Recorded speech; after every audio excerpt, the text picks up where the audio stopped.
This is QD Clinic, ACR 22. Hope you've enjoyed this series leading up to ACR 22.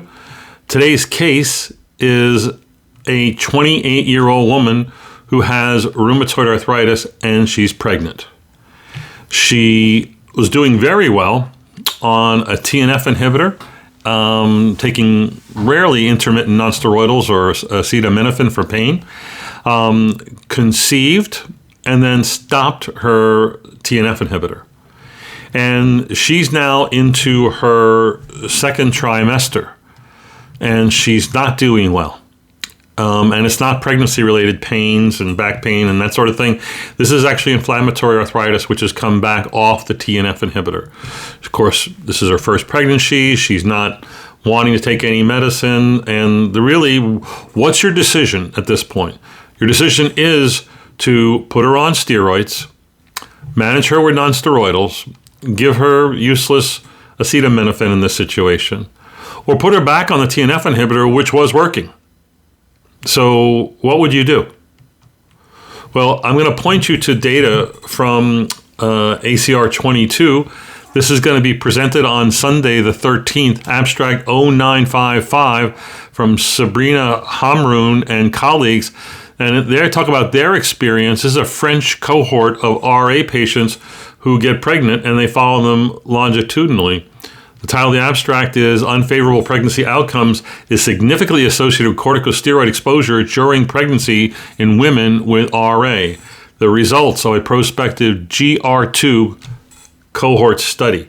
So this is a group of French investigators who started this GR2 registry in 2015. They collected their data up to 2021, and they enrolled women who wanted to get pregnant or were pregnant. They all in all, they had, I think, almost 150 patients. Not all of them were enrolled. I think they had data on almost 100 that they could analyze over time. And about half the patients were exposed to steroids, half or 45% exposed to biologics, a few people exposed to NSAIDs during the study. And what were the outcomes? Well, in general, the outcomes were very good, not over 90% live births. But that sort of belies the truth, does it not? Because hidden amongst that, is 10-15% who had C-sections. Very few miscarriages in this study. Usually you see 10 to 15%. There was much less in this study. Again, they did very well. Of the 90% live births, 60% had favorable outcomes, and the others, like 30-35%, had unfavorable outcomes. When they looked at the features that were associated with unfavorable outcomes, that would include premature delivery or small for gestational age or miscarriage or what these sort of things. What they saw was, by the way, not everybody with RA goes into remission during pregnancy. In this study, 22% had high disease activity during the pregnancy, like our patient who she's not doing well. She's pretty close to high disease activity by DAS score or CDAI score.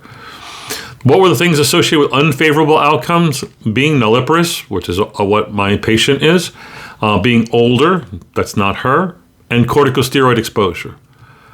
I want to make the point that multiple studies show that patients who receive corticosteroids in pregnancy don't do very well. Now, that's probably because they have high disease activity. It's probably more disease activity, and the corticosteroids are sort of the surrogate marker for high disease activity, and they just don't do well. But again, if steroids were really effective, that would turn that high disease activity around to low disease activity, and they do well. Who does well during pregnancy? Patients who actually continued on TNF inhibitor as opposed to those who were stopped. Now, that's not part of this study, but other studies have shown that. In this study, when you're exposed to steroids, it wasn't such a good idea. So my suggestion, based on this data and other reports, is don't be in such a haste to get them off the TNF inhibitors. They're safe during pregnancy. The best outcomes are seen in those individuals, and far better than the outcomes of patients treated with anything else. Think about it. Think about following the room now and our coverage of the meeting. Again, it's going to be great, real time. Lots of tweets, lots of great articles on the website, podcasts and emails every day, videos every day, daily recaps, topic panels, and end at the end of the week and Thursday with Rheumatology Roundup. Follow us on Rheum Now for great coverage of ACR 22. Enjoy it.